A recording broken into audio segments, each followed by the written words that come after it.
Bismillahirrahmanirrahim. Assalamualaikum warahmatullahi wabarakatuh. Alhamdulillah wassalatu wassalamu ala rasulillah wa ala alihi wa sahbihi wa man walah. Asyhadu an la ilaha illallah wahdahu la syarikalah. Asyhadu anna Muhammadan abduhu wa rasuluhu la nabiyya wa la rasula ba'dah. Allahumma la sahla illa ma ja'altahu sahla wa anta in syi'ta taj'alul hazana sahla. Rabbi shrah li sadri wa yassir li amri wahlul 'uqdatan min lisani yafqahu qawli. Allahumma la taj'al musibatana fi dinina wa la taj'alid dunya akbar hammina wa la mablagha ilmina. Allahumma 'allimna ma yanfa'una wanfa'na bima 'allamtana warzuqna ilma wajannibna ma yadurruna fi dinina wa dunyana ya arhamar rahimin. Allahumma arzuqna al-istiqamah wa husnal khatimah. Allahumma anta rabbi la ilaha illa anta khalaqtani wa ana 'abduka wa ana 'ala ahdika wa wa'dika mastata'tu. A'udzu bika min syarri ma sana'tu. Abu'u laka bi ni'matika 'alayya wa abu'u bi dhanbi faghfirli fa innahu la yaghfiru dhunuba illa anta. Amma ba'd. Alhamdulillahirabbil alamin. Tiada sikap hati yang pantas kita ungkapkan pada pagi hari ini melainkan ungkapan syukur kita kehadirat Allah, karena dengan izinnya, dengan takdir dan dengan ridha darinya, Allah Subhanahu wa taala memudahkan langkah kita semuanya untuk bisa hadir di majelis ilmu, majelis taman-taman surga.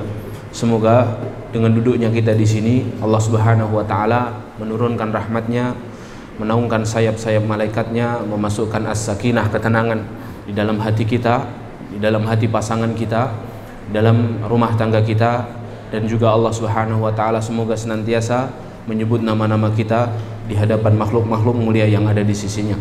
Amin ya rabbal alamin.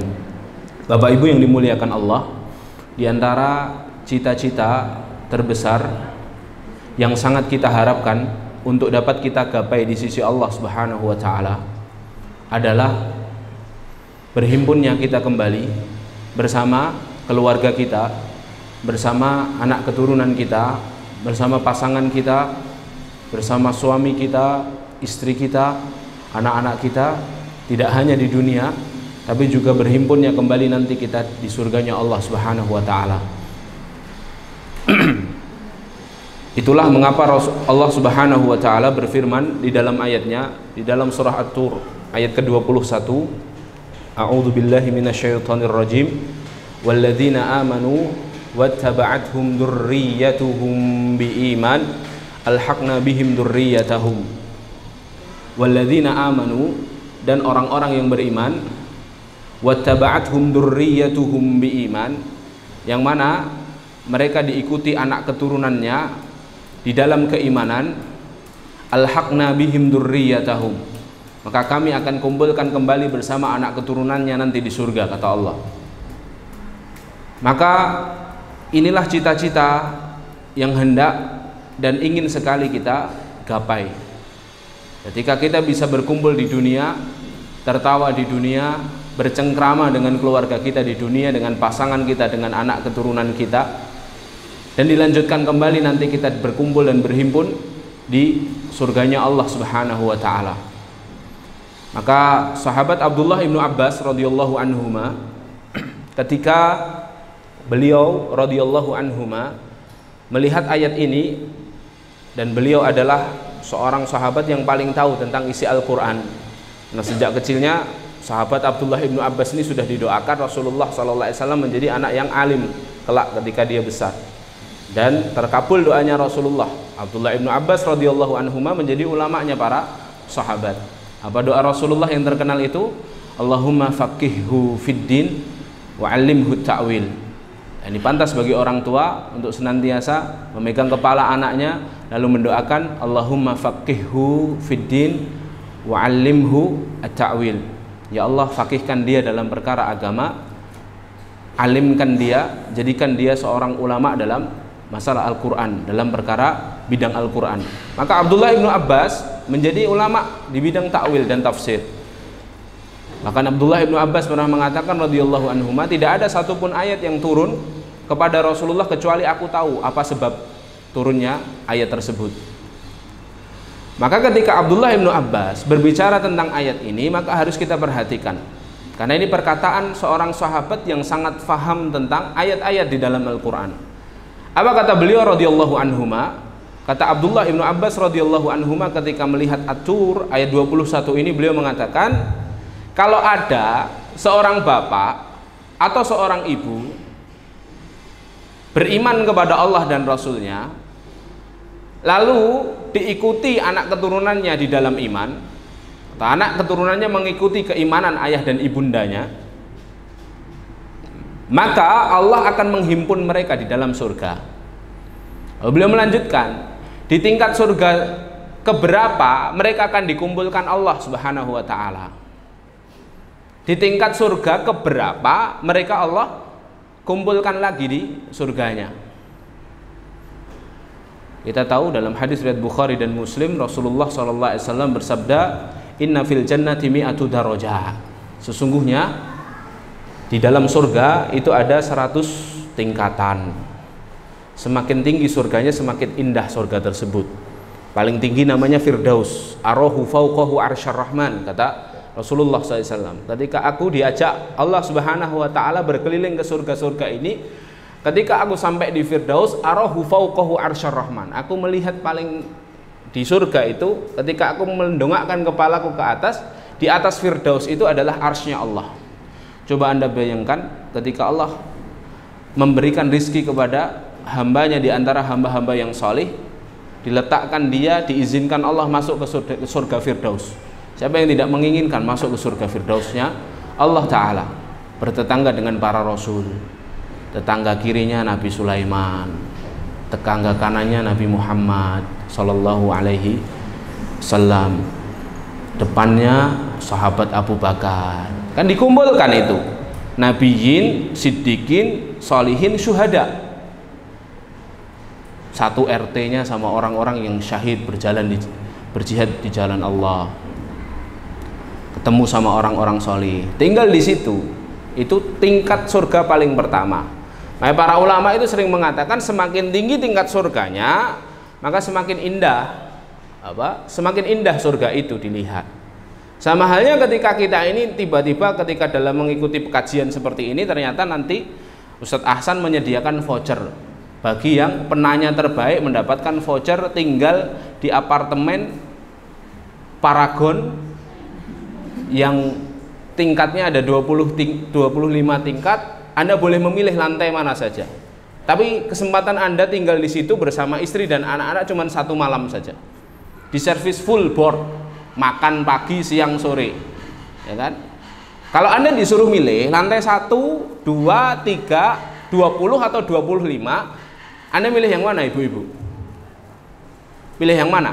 Kalau saya yang dapat hadiah semalam bisa tinggal di apartemen Paragon, ya, gedung yang paling tinggi di kota Solo ini, ya, suruh milih mana? Yang pertama 2, 3, 40 atau 5 atau 20 atau 25, saya milih yang paling tinggi. Karena seumur hidup saya belum pernah melihat kota Solo secara menyeluruh dari tempat yang tinggi. Ya, maka akan sangat indah sekali melihat kota Solo itu dari atas di malam hari, gemerlapan lampu-lampu di bawahnya, lalu lalang macetnya kota Solo hari ini, ya kan?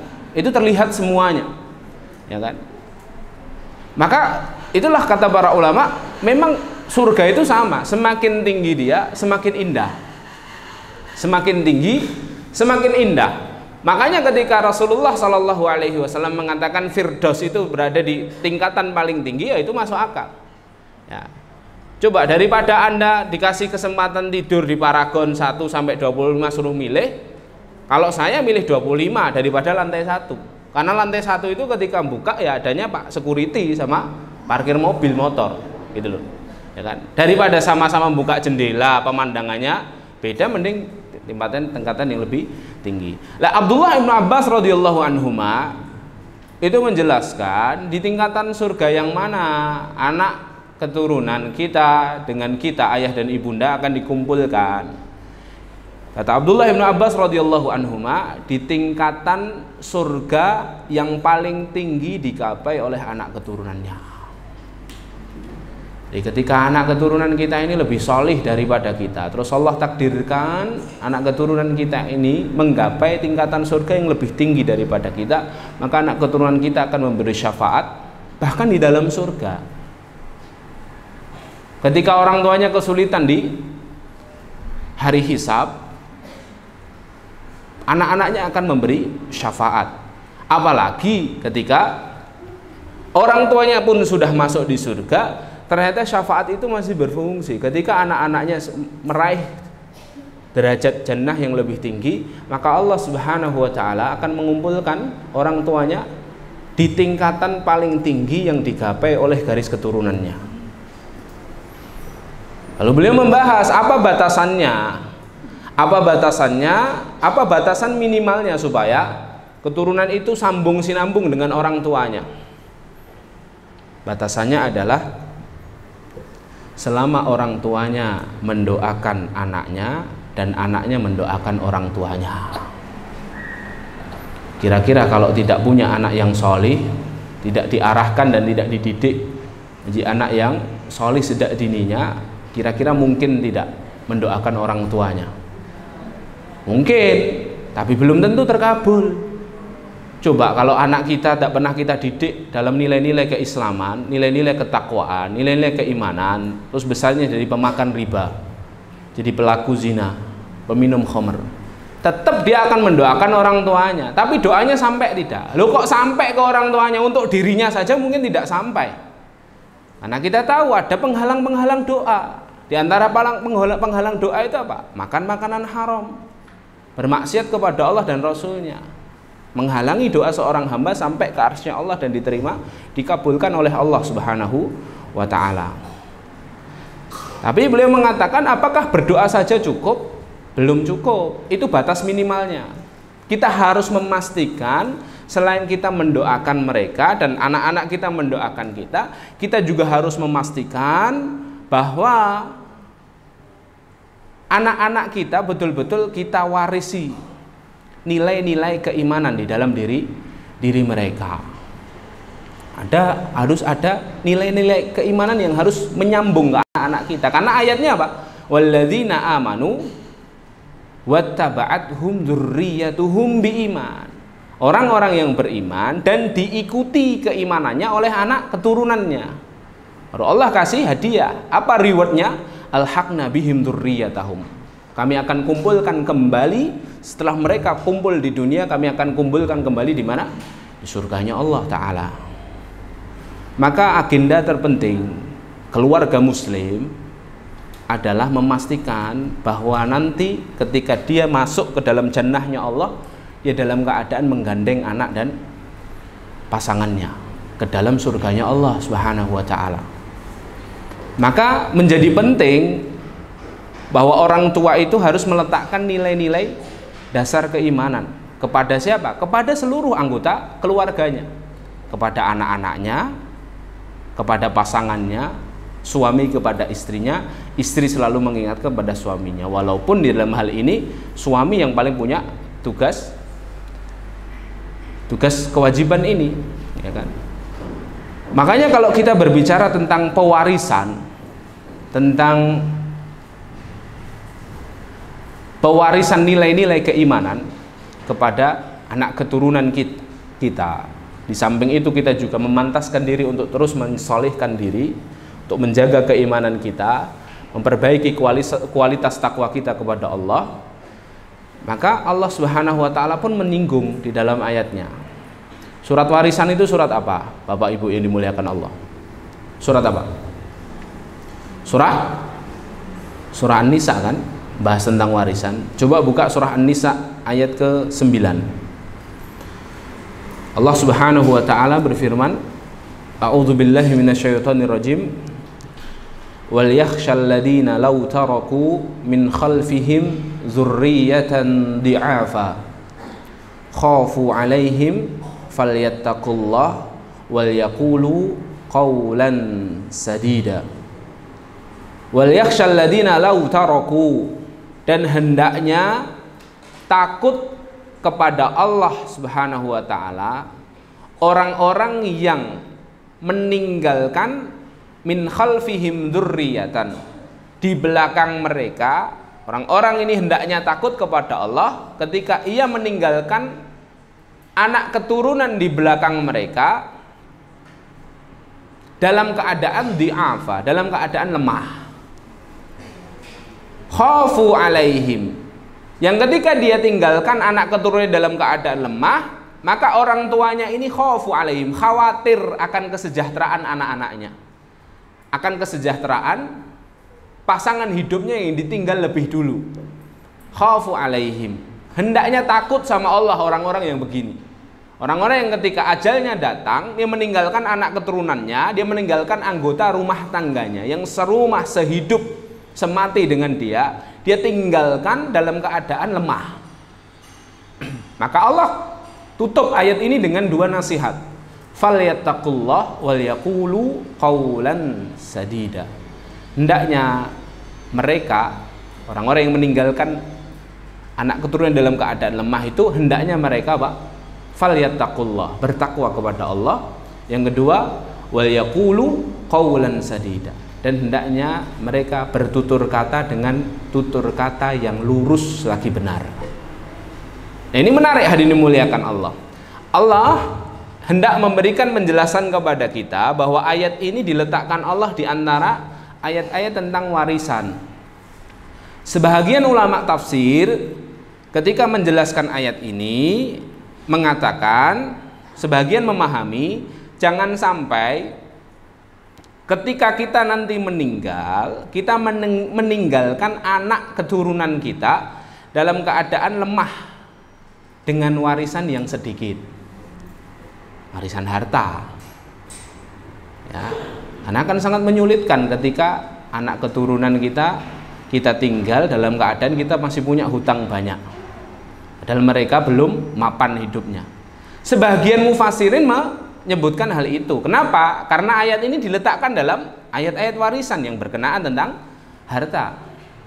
Walaupun sebahagian yang lain, Allahu a'lam bishawab, sebahagian yang lain para mufassirin mengatakan betapa tidak cukupnya warisan untuk anak keturunan kita jika hanya berupa harta. Karena seberapa banyak harta benda yang kita tinggalkan kepada anak keturunan kita tidak akan pernah mencukupi kehidupan mereka apabila kita juga tidak mewariskan kepada mereka nilai-nilai dasar keimanan kepada Allah Subhanahu wa taala. Ada kisah yang selalu disebutkan oleh para ulama dari kisah sirah tentunya, yaitu kisah seorang khalifah yang kaya raya di kalangan Bani Umayyah. Khalifah yang paling kaya di kalangan Bani Umayyah itu khalifah bernama Al-Walid bin Abdul Malik. Jasanya besar sekali untuk Islam, kaya raya, negerinya sejahtera. Bahkan beliaulah yang punya andil jasa besar mengirim ekspansi dakwah ke seluruh penjuru mata angin. Islam bisa sampai Spanyol, Andalus, bisa sampai Turkistan Timur, sampai Cina, sampai Pakistan, India, Bangladesh, bisa sampai Turki, Bosnia, dan lain sebagainya. Itu dimulai sejak masanya Al-Walid bin Abdul Malik ini. Ke arah barat beliau mengirim Musa bin Nusair dan Tariq bin Ziyad sampai akhirnya sampai ke Spanyol, Andalusia.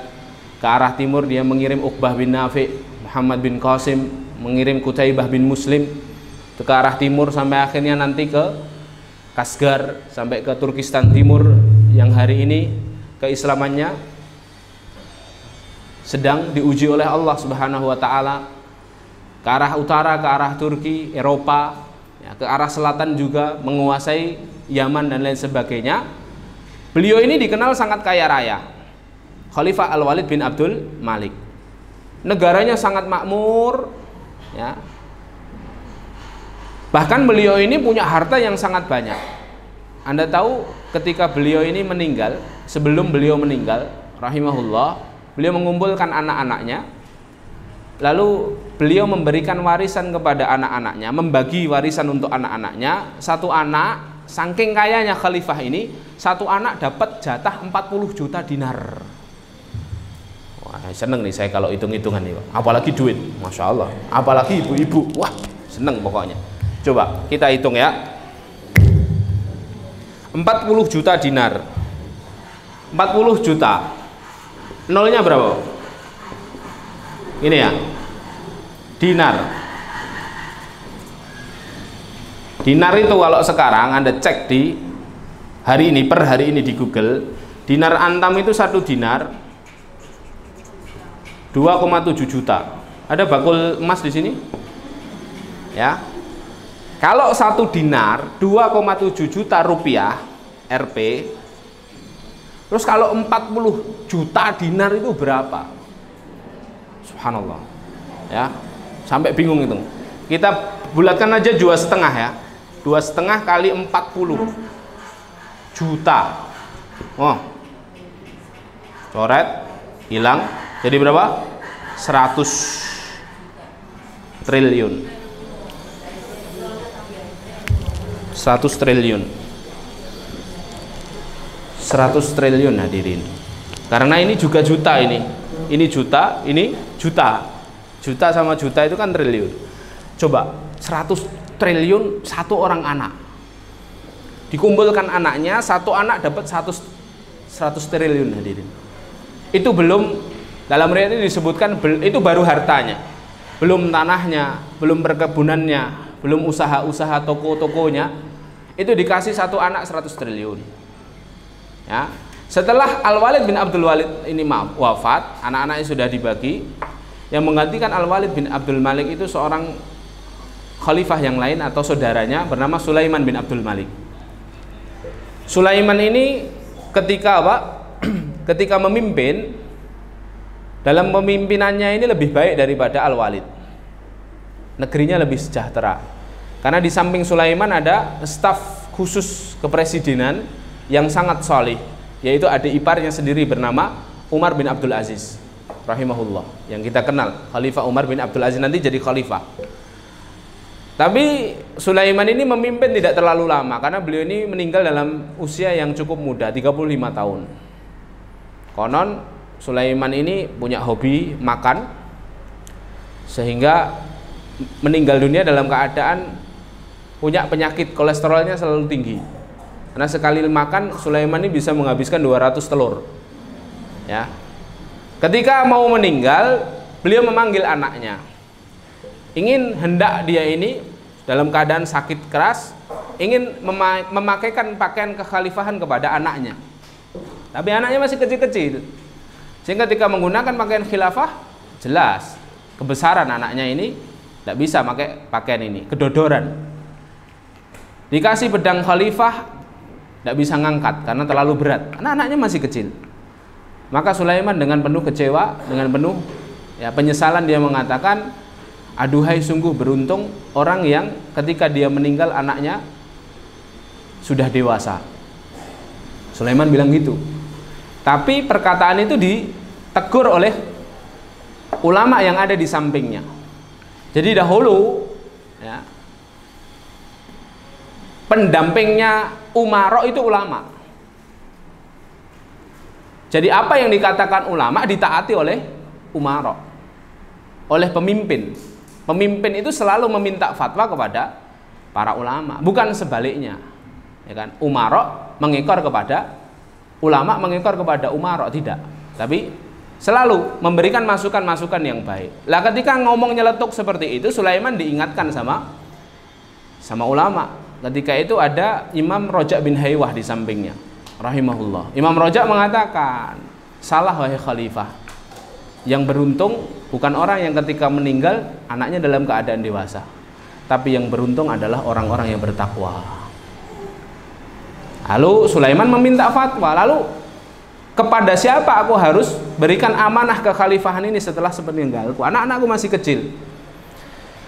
Maka apa kata Roja bin Haywah ketika itu? Dia mengatakan, ringankanlah hisabmu nanti di hadapan Allah dengan memberikan kekhilafahan ini kepada orang solih yang ada di sampingmu. Siapa? Umar bin Abdul Aziz, adik iparnya. Tapi ketika itu Sulaiman agak berat. Dia mengatakan, tapi bagaimana nanti dengan adik kandungku? Dia masih punya 2 adik kandung, Hisham dan Yazid namanya. Bagaimana kalau nanti mereka menuntut, malah aku berikan ke adik ipar lebih dahulu? Lalu apa kata Imam Rajab bin Haywa? Tidak apa-apa, cukup terakan nama Yazid dan Hisham di belakang Umar bin Abdul Aziz. Artinya apa? Kalau Umar meninggal, Yazid dan Hisham tetap menjadi khalifah. Mereka akan tenang. Betul, akhirnya setelah Sulaiman meninggal, kekhalifahan diberikan kepada siapa? Kepada Umar bin Abdul Aziz rahimahullahu ta'ala. Umar bin Abdul Aziz pun tidak lama memerintah. Kenapa? Karena banyak yang tidak suka dengan Umar bin Abdul Aziz. Ya, konon Umar bin Abdul Aziz itu meninggal karena diracun pelan-pelan di dalam makanannya. Karena ketika Umar bin Abdul Aziz memimpin, negara itu sangat sejahtera. Siapa? Khalifahnya itu sangat adil. Sampai-sampai kambing dengan serigala itu minum di dalam satu kubangan yang sama. Artinya apa? Tidak saling menerkam.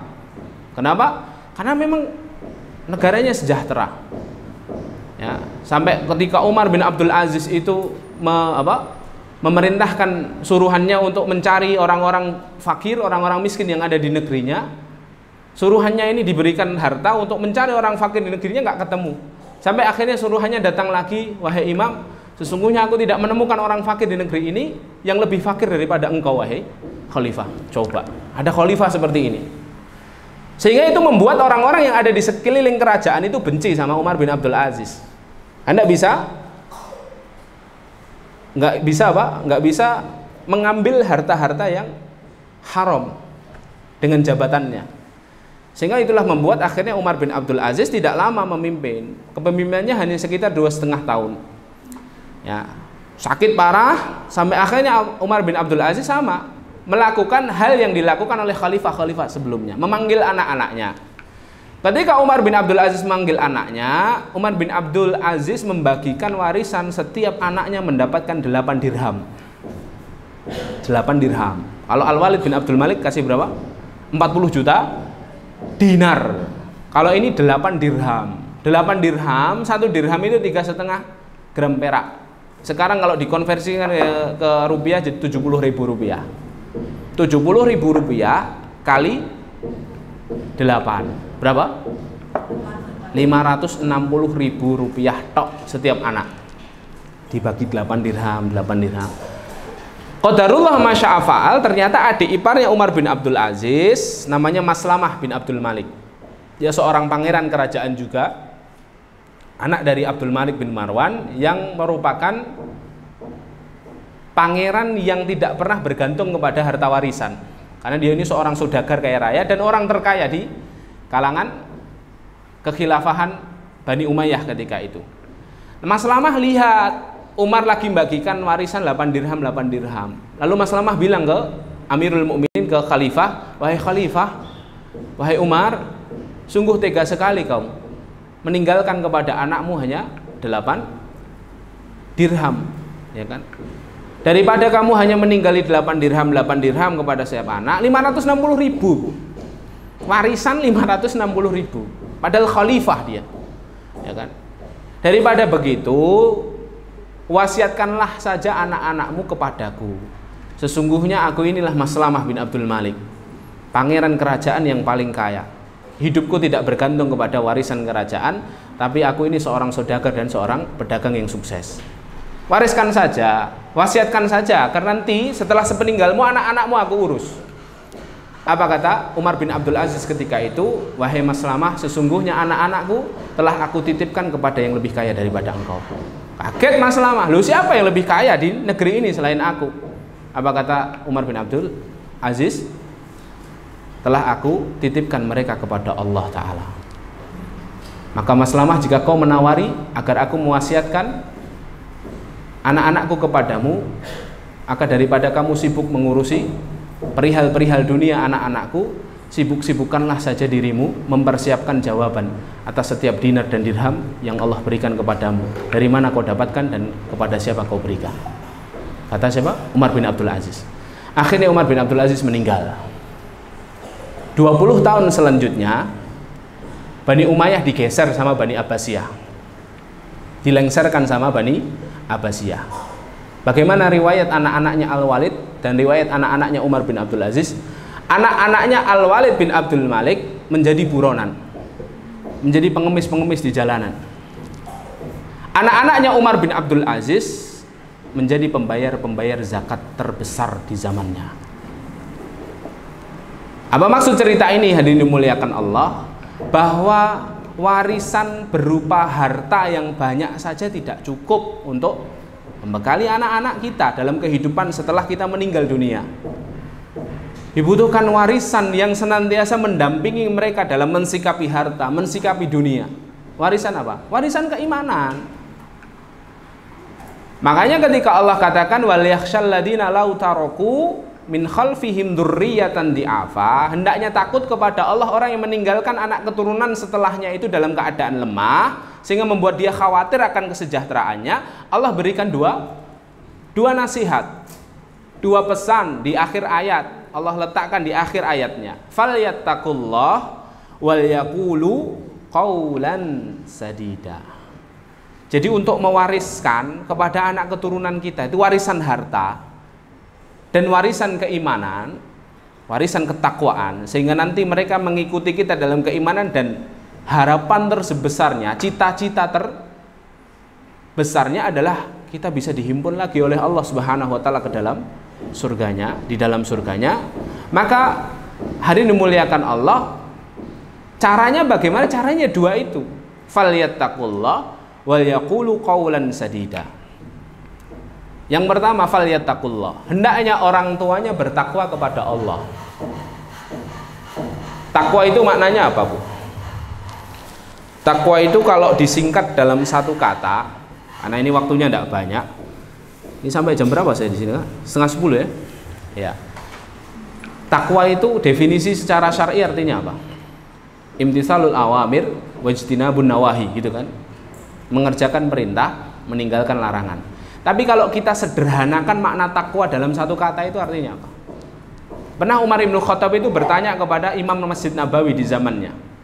Jadi Imam Masjid Nabawi di zaman Umar bin Khattab itu namanya Ubay bin Ka'ab radhiyallahu anhu, penulis wahyu dan seorang sahabat yang sangat cerdas. Jadi Imam Masjid Nabawi ketika itu, terus Umar datang ke Masjid Nabawi, terus tanya kepada Ubay, "Wahai Imam, wahai Ubay,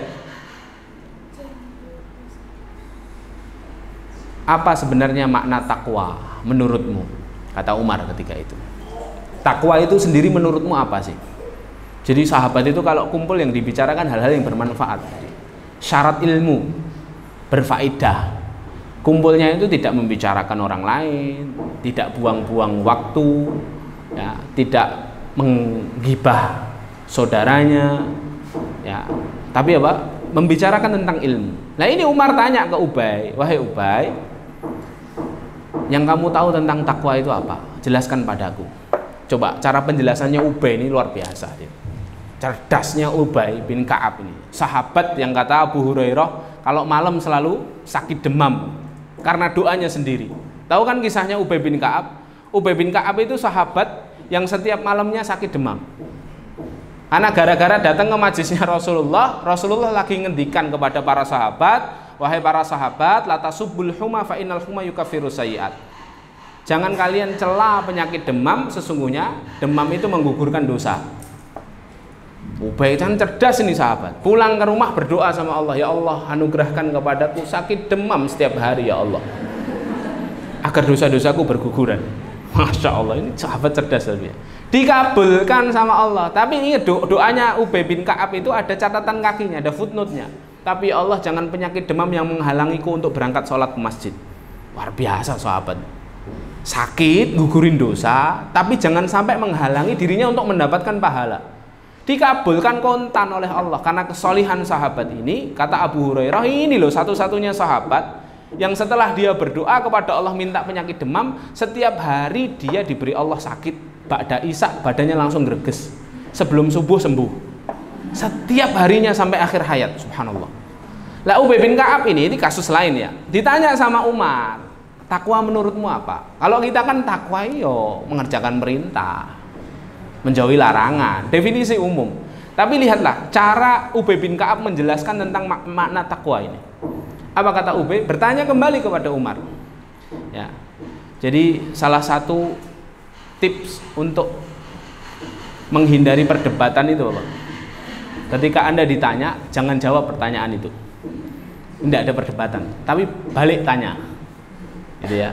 Jadi kalau dalam perdebatan diskusi, kalau Anda ditanya, pertanyaannya menohok Anda, jangan dijawab. Tapi apa? Balik tanya ke dia. Bagaimana menurutmu takwa? Nah, menurutmu apa takwa? Gitunya aja, ya kan? Tapi tidak begitu. Ubay bin Ka'ab seorang ahlul hikmah. Apa kata Ubay bin Ka'ab?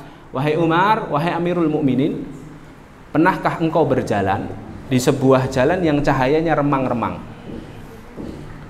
Dan di jalan itu kau tahu banyak binatang buas, banyak lubang-lubang, banyak onak dan duri. Pernahkah kau berjalan di tempat seperti itu? Maka Umar katakan, pernah wahai Ubay. Lalu Ubay tanya ke Umar, lalu apa yang hendak kau lakukan ketika berjalan di tempat seperti itu? Jalannya gelap, hanya ada sinar sedikit, terus jalan itu penuh onak dan duri. Apa kata Umar ketika itu? Ya kalau aku jalan di tempat itu aku berhati-hati. Maka kata Ubay, Pak, itulah takwa. Takwa itu berhati-hati. Takwa itu apa? Berhati-hati. Sama orang tua itu ketika disuruh Allah Subhanahu wa Ta'ala untuk memastikan bahwa warisan yang diberikan kepada anaknya bukan hanya warisan harta, tapi juga warisan nilai-nilai keimanan kepada pasangan dan anak-anaknya, maka yang pertama itu dia harus bertakwa, harus berhati-hati. Berhati-hati dalam masalah apa? Berhati-hati dalam berbuat dan bertutur kata, ini yang pertama. Berhati-hati dalam berbuat dan bertutur kata. Bentuk kehati-hatiannya apa? Bentuk kehati-hatiannya dia betul-betul tahu, betul-betul merasuk dalam dirinya ini sifat muraqabah kepada Allah. Bahwa Allah itu senantiasa mengawasi setiap tindak tanduk perbuatannya, setiap perilakunya, setiap ucapan tutur katanya, semuanya diawasi oleh Allah. Dia mengibaratkan hidup ini tuh seperti dirinya itu bak bintang film yang kamera itu selalu menyorot kepada dirinya dan direkam oleh Allah. Dan kameranya Allah, CCTV-nya Allah itu tidak pernah kehabisan baterai dan tidak pernah kehabisan memori. Raqibun atid. Ma yalfidu min qaulin illa ladaihi raqibun atid. Tidak ada satupun lafaz yang kita keluarkan dari lisan kita kecuali pasti sudah dicatat oleh malaikat raqibun atid. Kita tahu bahwa Allah mengikrarkan dirinya ya'lamu kha'inatal a'yun wa ma tukhfis sudur. Dan Allah lah zat yang mengetahui mata-mata yang berkhianat. Jadi ibu-ibu itu kalau melihat temennya bajunya baru terus ngelirik, mampu nih cik, mampu toko urung diumbahi. Nah misalnya begitu, itu lirikan mata kita. Allah tahu. Wa ma tukhfis sudur. Apapun yang ada dalam hati kita Allah tahu. Maka sifat muraqabah itu yang akan menjaga kita. Betul-betul berhati-hati kita dalam amalan kita. Semua yang direkam oleh CCTV-nya Allah, oleh kameranya Allah yang tidak pernah kehabisan baterai dan memori tadi akan diputar kembali nanti di hari hisab. Dan yang melihat bukan hanya orang-orang di kota kita, tapi seluruh manusia melihat apa yang kita lakukan.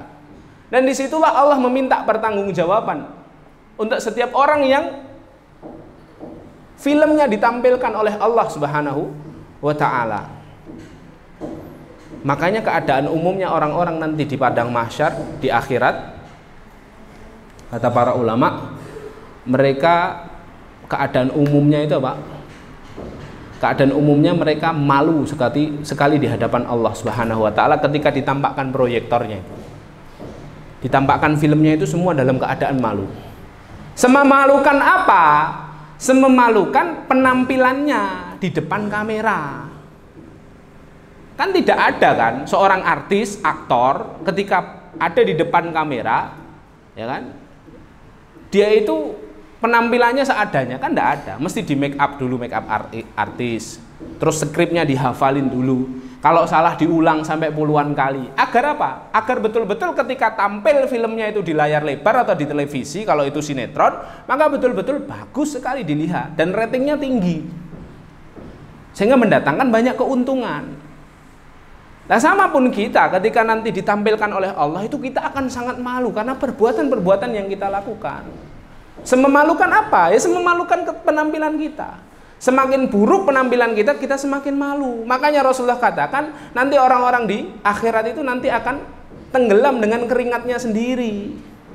Ada ulama yang mengatakan itu keringat apa? Keringat dingin. Orang itu kan kalau grogi, kalau malu itu kan keluar keringat dingin. Semakin malu dia semakin tenggelam dia dalam keringatnya sendiri. Makanya ada yang selutut, ada yang seperut, ada yang sebahu. Begitu kan kata Rasulullah SAW. Makanya ketika kita diminta untuk bertakwa, bertakwa yang pertama itu berhati-hati. Orang tua harus menjadi contoh teladan bagi anak-anaknya. Suami harus menjadi contoh teladan bagi istrinya, panutan bagi istrinya dengan kehati-hatian itu. Kenapa? Karena kita berjanji kepada Allah untuk menjadi hamba-hamba yang taat. Kenapa harus berhati-hati? Karena kita tahu bahwa apa yang kita lakukan semua nanti dipertanggungjawabkan di hadapan Allah.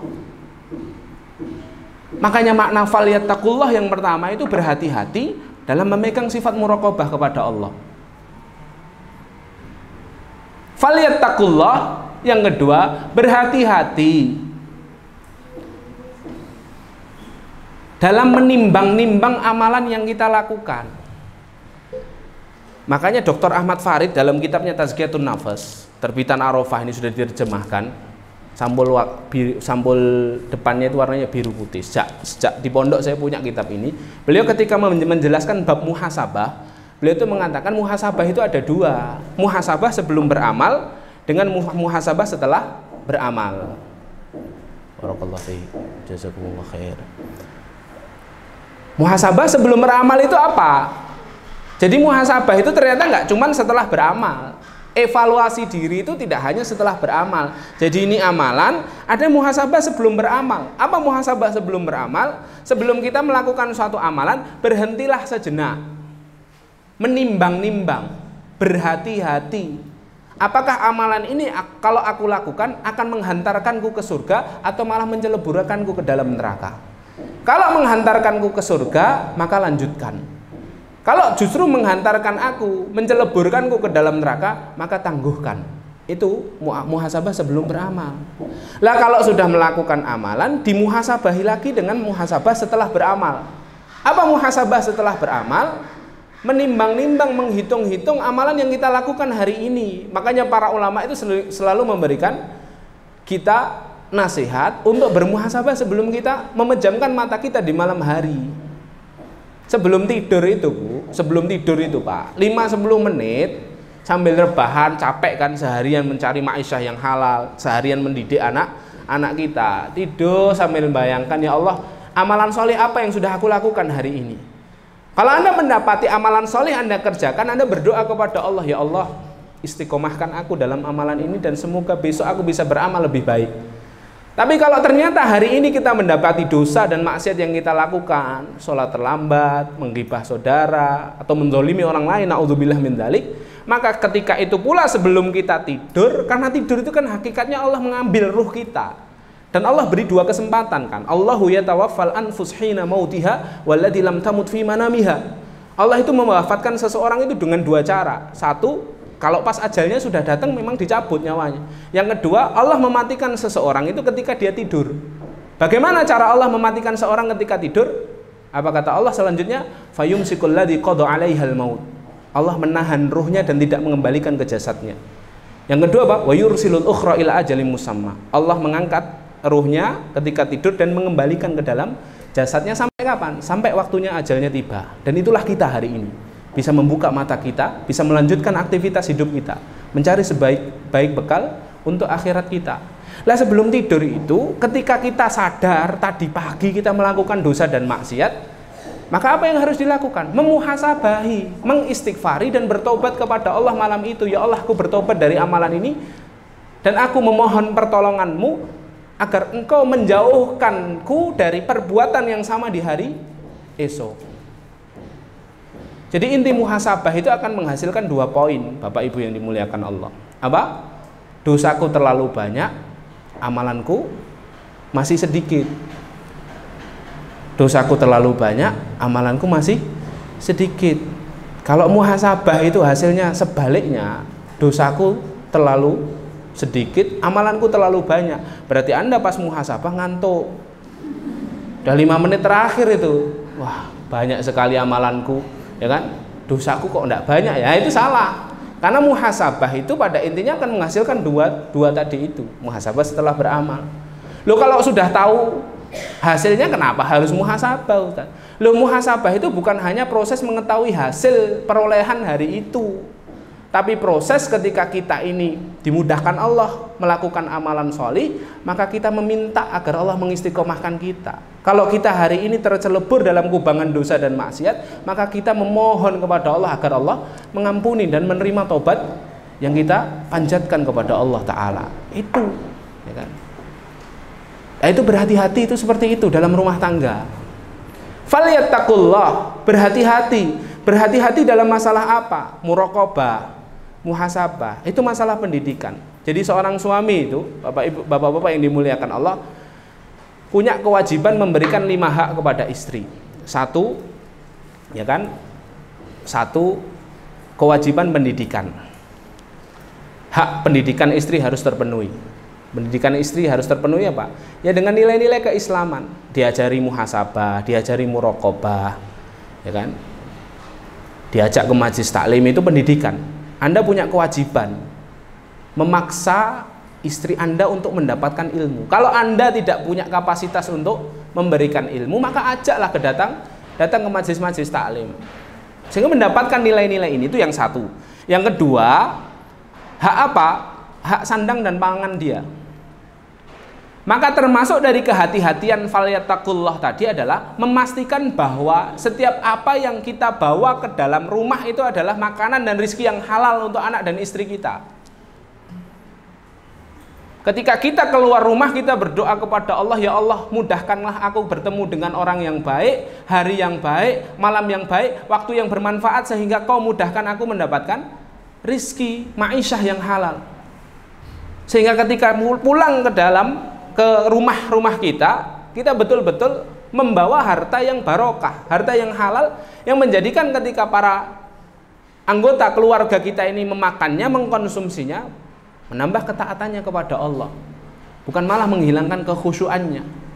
Karena kalau kita membawa makanan haram ke dalam rumah, hadirin dimuliakan Allah, makanan yang haram hanya akan melahirkan daging-daging yang tidak taat kepada Allah. Makanya salah satu efek dari makanan haram itu apa? Menghilangkan kekhusyuan dalam ibadah, menjadikan seorang itu jadi tidak taat sama Allah.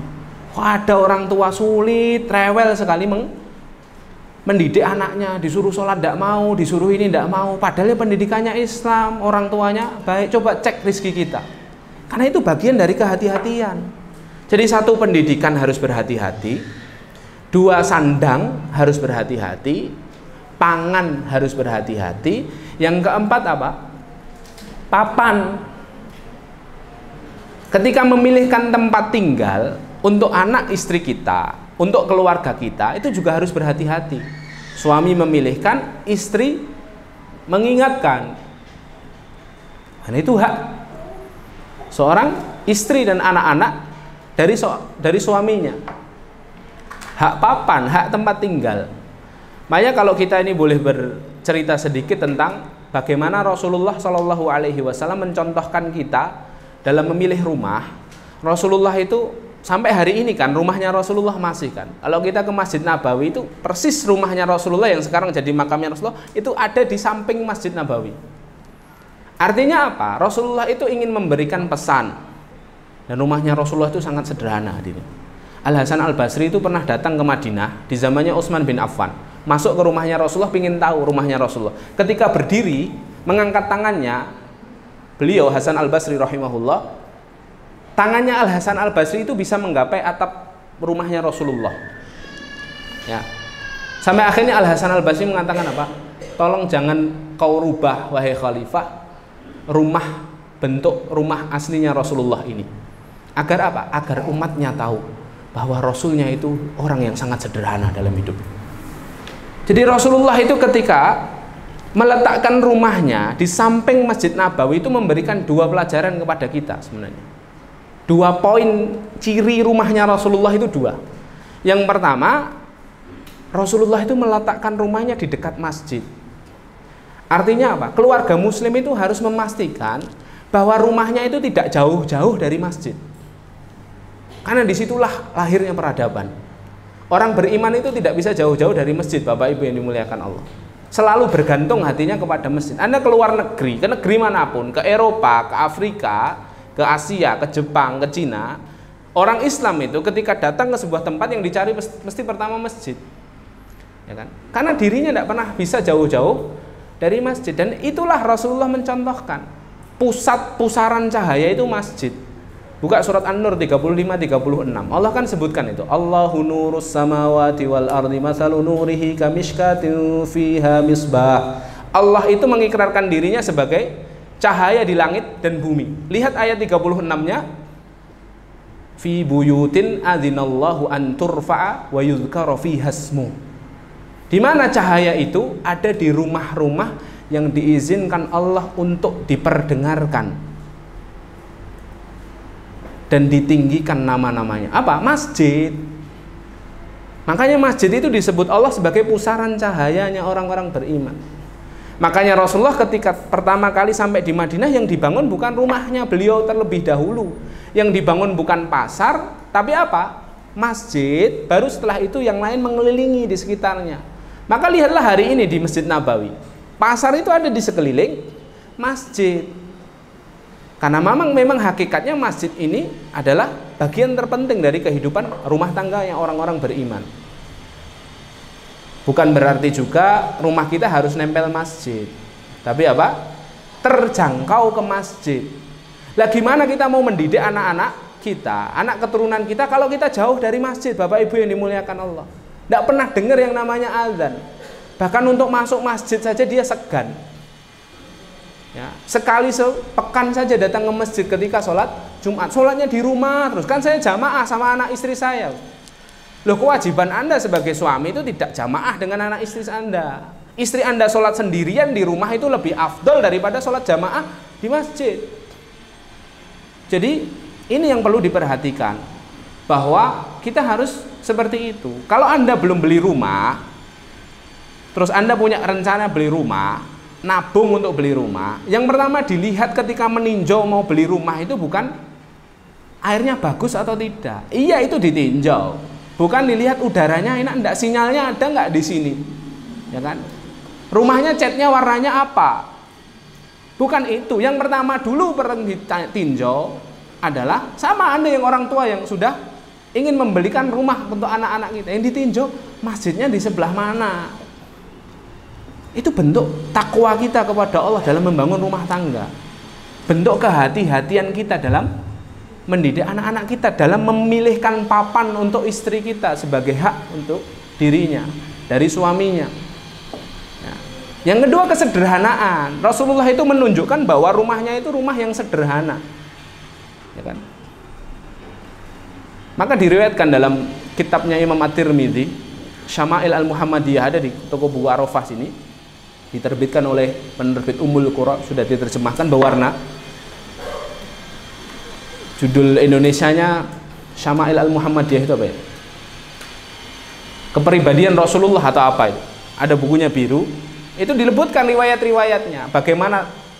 Bagaimana bentuk rumahnya Rasulullah bersama Aisyah, hanya 2 kamar saja. Terus dipannya Rasulullah itu dari pelepah kurma yang diisi serbuk-serbuk kayu agar empuk. Kalau serbuk kayunya sudah habis diisi lagi. Terus cara makannya Rasulullah itu tidak di meja, di bawah. Itu kan menunjukkan bahwa Rasul kita itu panutan pribadi yang sangat sederhana. Dan kita diminta untuk seperti itu rumah tangga kita. Ya. Makanya sampai Allah Subhanahu wa taala mengatakan kan dalam surah Al-Isra itu. Apa kata Allah Subhanahu wa taala? Wala tubadzir tabdzira. Innal mubadzirina kanu ikhwana syayatin. Janganlah kamu berlebih-lebihan dalam gaya hidupmu. Sesungguhnya orang yang mubadzir kanu ikhwana syayatin, adalah saudaranya setan. Coba kita harus jujur sama diri kita ini, Bapak Ibu yang dimuliakan Allah. Kadangkala kita ini hidupnya sekarang itu berlebih-lebihan. Di kulkas itu barang-barang, di kotak bumbu itu Masya Allah sampai expired gak habis, ya kan? Bilang gak ada makanan di rumah, akhirnya GoFood. Kita ini kan kalau ngadakan acara tidak pernah lepas dari yang namanya agenda kuliner kan. Harus kuliner, ya kan? Harus kuliner. Hari ini gaya hidup kita itu bergeser. Padahal Rasul kita itu ngajarin kalau masuk rumah, dalam hadis Aisyah dan Ummu Salamah kan, Rasulullah tanya kan, ke rumah terakhir yang dikunjungi Rasulullah setelah sholat suruk itu kan rumah istrinya yang dapat giliran hari itu. Apa pertanyaan Rasulullah? Hal min syai' ya Aisyah, ada sesuatu yang bisa dimakan wahai Aisyah? Kalau Aisyah menjawab la syai' ya Rasulullah, tidak ada sesuatu yang bisa kita makan. Apa kata Rasulullah? Idzan fa anni shaim. Ya udah kalau gitu aku tak puasa. Jadi ini loh, kesederhanaannya Rasulullah itu ditampilkan oleh beliau agar diikuti oleh umatnya. Agar diikuti oleh umatnya. Makanya ketika beda kan dengan kita kan, ada makanan enggak ada. Ya sudah GoFood, gitu kan? Ya kan? Padahal ya ada yang lainnya. Jadi enggak ada itu. Sunnah kuliner itu enggak ada. Rasulullah itu pas bilang enggak ada makanan, yuk jalan-jalan ke pasar yuk, enggak ada. Ya sudah, qanaah dengan apa yang Allah berikan. Dan suatu ketika Rasulullah puasa, Aisyah sudah menyiapkan masakan. Lalu ketika Aisyah menghidangkan, Rasulullah dalam keadaan puasa. Akhirnya apa? Puasanya Rasulullah dibatalkan. Karena puasa itu sunnah, membahagiakan istri itu wajib. Luar biasa, Din. Ya kan? Luar biasa. Loh, pesan kesederhanaan itu loh. Ya kan? Loh, gimana kita mau mendidik anak kita, istri kita, keluarga kita, kalau kita itu konsep hidupnya berlebih-lebihan, apa-apa dibeli. Tapi berlebih-lebihan itu setiap kita beda, setiap keluarga ya. Kita harus jujur sama Allah Subhanahu wa taala. Jangan ini dibeli itu belum habis. Sepatu Masya Allah banyak sekali. Tas Masya Allah, baju sak tumpuk. Ulama dulu itu bajunya 3 helai ya, dipakai terus.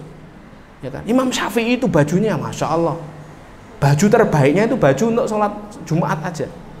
Pakainya itu aja. Kenapa? Karena hisapnya panjang.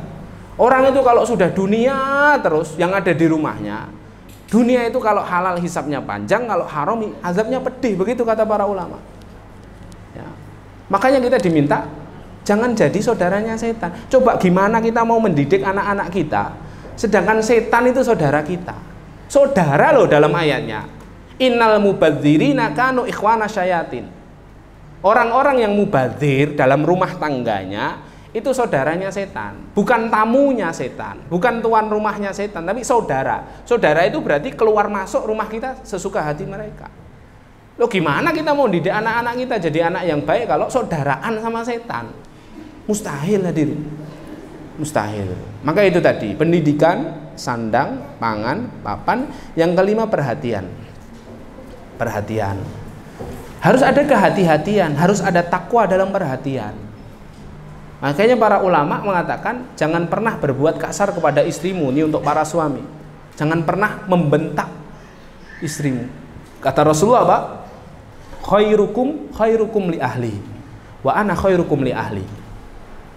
Sebaik-baik kalian adalah orang yang paling baik kepada istrinya, dan aku adalah yang paling baik untuk istriku. Lihat, Rasulullah itu mengatakan orang yang paling baik itu bukan orang yang bisa mendatangkan banyak harta untuk keluarganya, membangunkan istana untuk anak istrinya, tapi yang paling baik itu yang beramah tamah, berperilaku baik, santun, tidak kasar, tidak mengangkat suara kepada istrinya. Makanya Rasulullah kan katakan kan dalam hadisnya, sahih hadisnya, al mar'atu khuliqatil mar'atu min dil'in a'waj. Sesungguhnya wanita itu tercipta dari tulang rusuk yang bengkok. Ini bukan berarti tulang rusuknya bapak-bapak hilang satu, enggak. Ini bahasa kiasan Rasulullah SAW untuk menggambarkan apa? Bahwa wanita itu tercipta dari tulang rusuknya laki-laki. Kenapa? Ya. Kok bukan tulang kaki? Ya kan? Karena tulang kaki itu, ya. Kenapa kok nggak tulang kepala? Kenapa tulang rusuk? Ya. Karena kalau wanita itu diciptakan dari tulang kepala, kepala itu selalu ditaruh di atas. Dan wanita itu tidak baik kalau selalu dipuja dan dipuji. Terlalu meninggi wanita itu kalau selalu dipuja. Tapi kenapa juga tidak diciptakan Allah dari tulang kaki? Karena wanita itu tidak bijak kalau selalu diinjak dan disakiti. Makanya diciptakan Allah dari tulang rusuk. Apa maksudnya? Agar dekat dengan hati untuk dicintai, agar dekat dengan tangan untuk dilindungi. Itu wanita. Fitrahnya seperti itu, ya kan? Jadi perhatian yang pertama, kehati-hatian dalam memberikan perhatian itu tidak boleh kasar. Yang kedua, berpenampilan selalu prima. Ini untuk suami dan istri. Ada sunnah Rasulullah yang ditinggalkan. Salah satu sunnah Rasulullah yang ditinggalkan itu apa?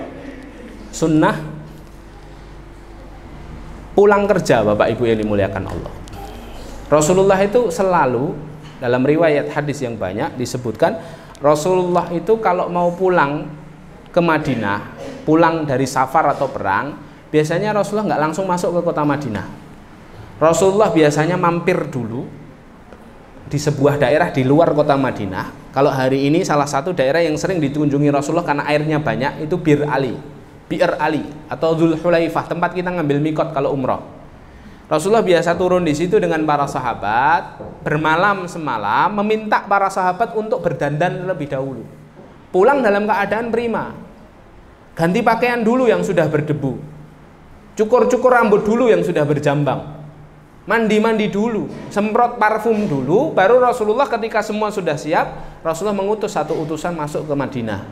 Mengumumkan kepada keluarga yang ada di Madinah, rombongan Rasulullah mau pulang besok pagi. Rombongan Rasulullah mau pulang besok pagi. Agar apa? Agar istri-istri yang ada di rumah juga menampilkan penampilan terbaik ketika suaminya pulang. Ini sunnah yang kita tinggalkan. Jadi ada sunnah Rasulullah, berangkat kerja itu dalam keadaan 100%, pulang kerja juga harus 100%. Bukan berangkat 100%, pulang kerja lowbat. Nah, ini yang menjadikan kita tadi tidak berpenampilan menarik di hadapan anak-anak kita. Pulang kerja, bapak-bapak sudah capek sekali. Iya tahu, jelas capek kerja itu. Tapi berusahalah untuk senantiasa tampil, tersenyum, merekahkan senyuman di hadapan anak dan istri kita. Begitu pula ibu-ibu, ketika suaminya datang itu janganlah Anda ini menggunakan daster-daster borong berbau berambang dan terasi itu. Ya kan? Berpenampilanlah dengan penampilan terbaik. Saya itu punya kenalan satu ustadz, Pak. Ustadz ini punya istri, dia cerita, istri saya itu sehari ganti baju 4 kali. Karena pekerjaan saya yang tidak jelas. Dia seorang ustadz yang pulangnya bisa kapan saja. Sehingga istrinya itu untuk kehati-hatian, karena suaminya ini pulangnya bisa pagi, tiba-tiba jedul lagi di rumah, berangkat lagi ngisi, ya kan? Sampai akhirnya istrinya ini saking kehati-hatiannya untuk senantiasa berpenampilan terbaik di hadapan suaminya, ganti baju itu setiap waktu sholat. Agar apa? Ketika suaminya pulang itu betul-betul dia dalam keadaan menjadi qurrata a'yun bagi suaminya. Ya kan? Suami udah capek, ya kan? Istrinya juga, wah, mambu brambang, mambu, wah, ya. Makanya nanti suami-suami itu nggak betah di rumah, itu mungkin jawabannya itu. Pun sama, para suami juga punya kewajiban itu. Saya itu di pondok saya sudah mulai mewajibkan ustadz-ustadz yang sudah berkeluarga, jok motornya harus ada deodoran, harus ada sikat gigi odol, sabun disediakan di ma'had, harus ada ganti baju ganti anduk. Cek Pak, saya cek di bagasi mana bajuan. Agar apa? Sebelum pulang mandio dulu. Biar ketika pulang itu anak-anakmu seneng. Raketang gelendotan di tubuhnya bapaknya, di jenggung, itu seneng sekali Pak, anak-anak kita, ya kan? Dan suami istri kita juga senang. Ibu-ibu pun juga sama, harus memastikan seperti itu. Jangan malah kebalik, datang ke pengajian wah ayu-ayu, tampilan pupuran sampai masya Allah beda entek, ya kan? Ya kan? Kalau di depan suaminya apa adanya. Kalau Anda masih begitu, Bu, Anda itu dosanya double. Dosa pertama, Anda berpenampilan lebih baik di hadapan orang lain daripada suami Anda. Dosa kedua, Anda menggoda para ustadz. Astagfirullahaladzim. Makanya saya itu tidak pernah berani, Pak. Kalau ngisi akhwat itu selalu pandangan saya ke sana, tidak pernah ke sini. Saya hanya takut Anda kena dosa, Bu, ya kan? Itu. Jadi itu perhatian itu seperti itu. Jadi saling berpenampilan terbaik, jangan kasar kepada istri. Yang ketiga ini penting juga, memberikan asupan sentuhan fisik kepada anak-anak kita itu bagian dari kehati-hatian kita dalam memberikan perhatian.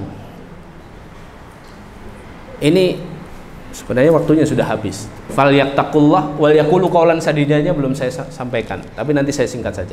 Tapi ini penting hadirin. Jadi anak-anak kita itu membutuhkan asupan sentuhan fisik dari orang tuanya. Yang hari ini asupan itu hilang. Kenapa? Anak-anak kita dibebaskan tidak pernah bersentuhan kontak sama orang tuanya, bersentuhan fisik dengan orang tuanya. Mereka lebih asik bermain sendiri dengan gadgetnya, ya kan? Orang tuanya membiarkannya begitu saja. Padahal Bu, dalam sebuah penelitian dalam psikologi perkembangan itu ditemukan sebuah hasil riset bahwa anak-anak yang kurang asupan sentuhan fisik dari orang tuanya, nanti ketika dia besar punya kemungkinan besar berpeluang untuk terkena penyimpangan seksual. Ya.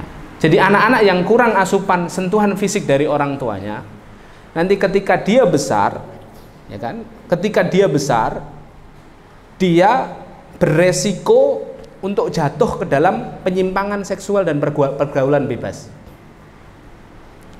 Makanya lihat pendekatannya Rasulullah merubah peradaban orang-orang Arab jahiliyah. Rasulullah, kata Aisyah Pak, kalau saja Rasulullah itu datang dengan risalahnya, ayat pertama membahas tentang zina, maka tidak akan mungkin ada orang Jazirah Arab ini yang menerima agamanya Rasulullah. Kenapa? Zina itu sudah mendarah daging di peradaban jahiliyah. Makanya Aisyah sampai mengatakan kalau ayat pertama itu bahas tentang haramnya zina, ditolak itu Islam di Jazirah Arab. Tapi lihat pendekatannya Rasulullah SAW untuk menghilangkan zina. Apa pendekatannya Rasulullah? Sayang kepada anak-anak. Sampai para sahabat itu kan gumun kan, Rasulullah kok suka menciumi anak-anak ya. Sampai ada sahabat namanya Uyainah Al-Fazari, itu seorang sahabat yang punya 10 anak. Lah lihat Rasulullah nyiumin cucunya Hasan Husain, kaget dia. Ya Rasulullah, aku itu punya 10 anak di rumahku, tidak pernah aku ciumi seperti itu. Apa kata Rasulullah? Apalah dayaku kalau Allah mencabut kasih sayang dalam diriku.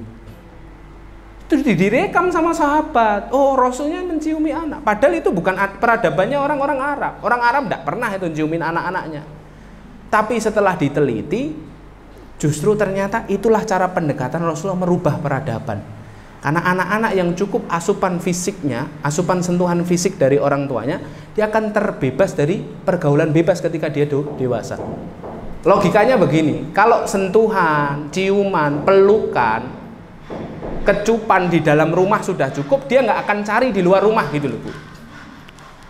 Nah ini kan bagian dari perhatian, bagian dari kehati-hatian diri kita agar anak kita, pasangan kita terhindar dari yang namanya apa? Dari yang namanya keharaman-keharaman, pergaulan-pergaulan bebas. Sama, seorang suami itu harus senantiasa menyiapkan telinganya Pak, atas semua curhatan istri-istrinya. Kenapa? Karena kalau kita ini tidak siap ready telinga kita, walaupun dalam keadaan terkantuk-kantuk sekalipun, capek di rumah masih diceritai istrinya, ya, maka para istri ini akan mencari telinga-telinga lain di luar rumah. Oh iya betul, ini serius Pak, ya kan? Berbahaya kalau sudah curhatnya sama orang lain, ya kan? Aibnya dibongkar sendiri, masya Allah, naudzubillah min dzalik, ya kan? Makanya para bapak harus mengetahui bahwa para ibu itu memang dalam ilmu komunikasi kosakatanya lebih banyak daripada bapak-bapak, ya kan? Karena korpus kolosum yang ada di atas kepalanya ini lebih tebal daripada laki-laki. Kata para pakar komunikasi itu menyebabkan ibu-ibu itu ya lebih cerdas secara linguistik. Kosakatanya seorang wanita pendiam itu 16.000 kata Pak setiap hari. Wanita pendiam. Kalau wanita cerewet itu 24.000 kata. Laki-laki pendiam itu 6.000 kata. Laki-laki cerewet 9.000 kata. Jadi laki-laki cerewet itu lebih pendiam daripada wanita pendiam. Coba. Nah ketika kita harus memahami ilmu ini, ketika kita pulang diceritain sama istri kita, padahal cerita ini sudah diulang 3 hari yang lalu. ya sudah dengarkan saja sambil manggut-manggut. Masya Allah, Allahu Akbar. Lah seperti itu, ya kan? Sambil kita meyakini bahwa istri kita ini masih kebanyakan kuota dan harus menghabiskan kuota hariannya hari itu. Sudah gitu saja. Ambil hikmah terbaiknya. Ya, itu bagian dari memberikan perhatian. Baik, saya cukupkan di situ. Falyattaqullah. Yang kedua, wal yaqulu qaulan sadida. Ini sebenarnya banyak tafsirannya, hanya saya ambilkan satu saja. Wal yaqulu qaulan sadida, berkatalah dengan perkataan yang lurus. Sebagian ulama mentafsirkan dengan hadis Rasulullah, fa inna asdaqal hadisi kitabullah. Sebaik-baik perkataan, sebenar-benar perkataan adalah kitabullah. Maksudnya apa? Rumah tangga Islam harus menyertakan Al-Quran di dalam rumahnya. Harus senantiasa mendampingi pendidikan keimanan untuk anak-anaknya dengan Al-Quran. Menjadi keluarga Qurani. Satu materi lagi saya sampaikan, keluarga muslim harus punya agenda khusus, jadwal khusus baca Quran. Wajib. Ayah harus bilang kepada anak dan istrinya, ba'da maghrib atau ba'da subuh kita semuanya kumpul di ruang tengah, tinggalkan gadget, matikan televisi, semuanya megang mushaf, baca 10 menit. Itu dirutinkan, bisa merubah rumah tangga kita hari ini. Konflik-konflik kecil itu hilang. Kenapa? Kalamullah ada di diri kita. Perkataannya Allah itu meluluhkan hati, memudahkan seseorang mendapatkan nasihat. Walaupun salah satu mukjizat Al-Quran itu, walaupun kita ini tidak tahu artinya sekalipun, Al-Quran itu bisa masuk menenangkan diri kita. Itu mukjizatnya Al-Quran. Anda buktikan itu. Jangan punya mobil atau punya MP3 di rumah, ya pasang satu lagu yang lagi hits sekarang. Lagunya siapa? Yang paling hits. Lagunya fulan dan fulan, satu lagu saja diulang 3 hari, Anda akan mengalami kebosanan. Sampai hafal itu lirik-liriknya, aransemennya itu sampai bosan. Tapi coba setelah itu 3 hari selanjutnya ganti surat yang paling pendek dalam Al-Quran. Surat Al-Kautsar aja, di-repeat terus, diulang terus, Anda tidak akan bosan. Akan ada ketenangan di situ. Kenapa? Itu mukjizat Al-Quran. Karena itu firman Allah, bukan karangan novelis A atau penulis bestseller B. Tapi itu kalamullah. Nah itu keluarga yang Islami dalam mendidik dan mewariskan keimanan kepada anak-anaknya harus mewariskan nilai yang kedua setelah ketakwaan, kehati-hatian adalah memastikan bahwa setiap tutur katanya tutur kata yang benar, dan salah satunya adalah dengan cara menjadikan kehidupan rumah tangganya selalu didampingi dengan Al-Quran. Barakallahu fiik. Sebenarnya ada poin-poin lain tapi tidak cukup waktunya. Semoga bermanfaat. Saya kembalikan ke pembawa acara. Assalamualaikum warahmatullahi wabarakatuh. Apakah di surga nanti kita bisa kembali mengenang apa yang menjadi cerita hidup kita di dunia? Jelas, ayatnya jelas. Dalam surat Tur sama. Di lanjutan ayatnya itu setelah kita dikumpulkan oleh Allah Subhanahu wa taala di surga, disajikan semua minuman, semua makanan enak-enak, semua lauk pauk, buah-buahan. Apa kata Allah? Fa'aqbala ba'duhum ala ba'din yatasaalun. Mereka akan saling bertatap muka dengan semua servis dari Allah tadi. Lalu mereka saling bertanya. Pertanyaannya apa? Pertanyaannya itu, loh, kamu kok bisa masuk surga itu, amalan apa yang kamu lakukan? Dulu nak, setelah bapak ibu meninggal itu, apa yang kamu lakukan? Saling bercerita. Hanya ada kebahagiaan-kebahagiaan. Ini pembahasannya panjang. Saya punya satu tema ini besok saya sampaikan di Masjid Al-Hadi. Besok hari Jumat jam 8 insya Allah. Judulnya nanti kita cerita tentang hari ini. Ya, insya Allah besok jam 8. Intinya tetap kita bisa bercerita. Pun sama orang-orang di neraka, mereka akan bercerita. Saling tuntut menuntut, saling bertengkar ketika Allah menyiksa mereka. Jadi sama-sama reuninya, cuman keadaannya beda gitu. Yang satu reuni di neraka, naudzubillah min dzalik, yang satu reuni di surga. Nah, ini ada pembahasan khusus cukup panjang, tidak bisa saya sampaikan di sini. Insyaallah besok jam 8 di Masjid Al-Hadi di Baron. Barakallahu fiik. Alaiz. Ya. Closing statement. Barakallahu fiik. Intinya adalah falyattaqullah wal yaqulu qaulan sadida. Jadi standar parameter kita dalam membina keluarga muslim, membina rumah tangga kita adalah selalu kita tanyakan dalam diri kita, apakah Allah ridho ketika aku melakukan ini, apakah ini sudah sesuai dengan tuntunan dari Allah Subhanahu wa taala. Itu bentuk kehati-hatian kita dalam berumah tangga. Allah ridho tidak sama apa yang kita lakukan, apakah ini sudah sesuai tuntunan dari Allah dan Rasulnya. Dengan dua pertanyaan itu membuat kita semakin berhati-hati dalam bertindak, bertutur kata, mendidik anak istri kita, mendidik pasangan kita, sehingga sama-sama harapannya hanya satu, cita-cita terbesar kita bisa menggandeng pasangan kita, menggandeng anak keturunan kita sampai ke surganya Allah Ta'ala. Barakallahu fiik, semoga bermanfaat. Subhanakallahumma bihamdika, asyhadu an la ilaha illa anta, astaghfiruka wa atubu ilaik. Assalamualaikum warahmatullahi wabarakatuh.